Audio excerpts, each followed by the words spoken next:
बात बच्चों, आज हम करेंगे सूरदास द्वारा लिखे पद। प्रस्तुत पद में बताया गया है कि जब श्री कृष्ण गोकुल गांव को छोड़कर मथुरा में चले जाते हैं तो वहां से अपना संदेश गोपियों को देने के लिए अपने मित्र उद्धव को भेजते हैं। उद्धव जब गोकुल गांव आते हैं और गोपियों को श्री कृष्ण का संदेश देते हैं तो गोपियों के बीच में और उद्धव के बीच में जो बातचीत होती है उसका वर्णन यहाँ किया गया है। सूरदास ने बहुत ही सुंदर ढंग से इस वर्णन को किया है।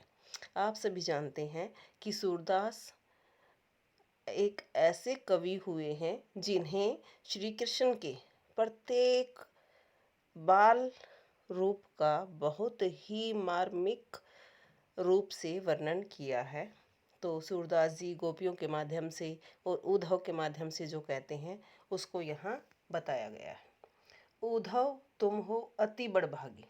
जब उद्धव गोपियों को संदेश देते हैं कि तुम श्री कृष्ण को भूलकर उस निराकार का स्मरण करो जिसका ना कोई रूप है, ना कोई रंग है, ना कोई आकार है, वही तुम्हारे लिए अच्छा रहेगा। श्री कृष्ण को तुम भूल जाओ।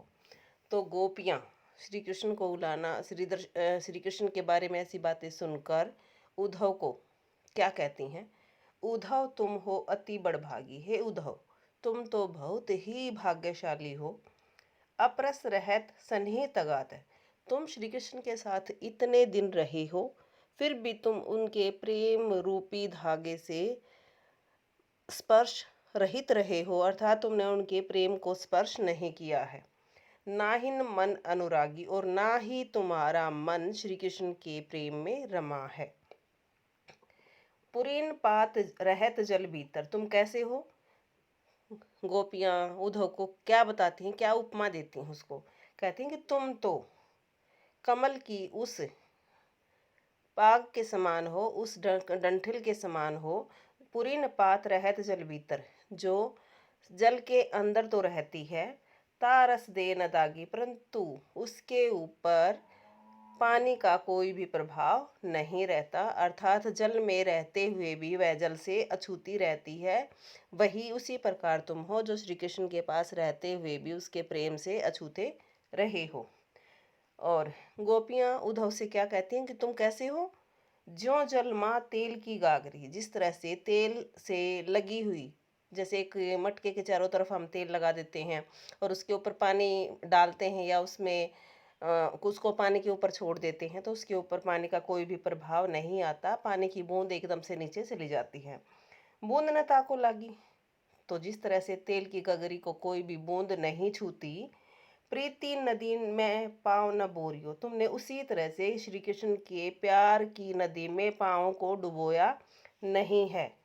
दृष्टि न रूप परागी, और ना ही तुम्हारी दृष्टि ने श्री कृष्ण के अलौकिक रूप का मतलब पान किया है या उसको पहचाना है।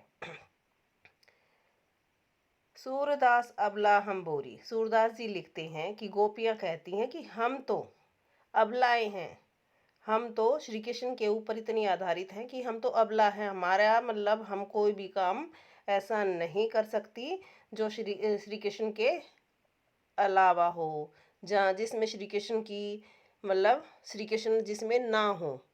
अर्थात वो कहती हैं कि हम तो पूर्ण रूप से श्री कृष्ण के ऊपर ही आश्रित हैं। हम कैसी हैं?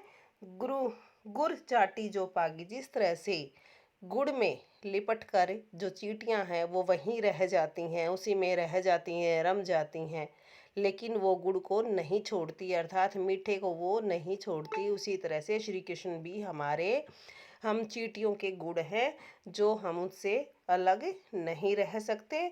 तो यहाँ श्री कृष्ण का जो संदेश आता है उद्धव लेकर आते हैं, तो उद्धव और गोपियों के बीच में ये वार्तालाप है।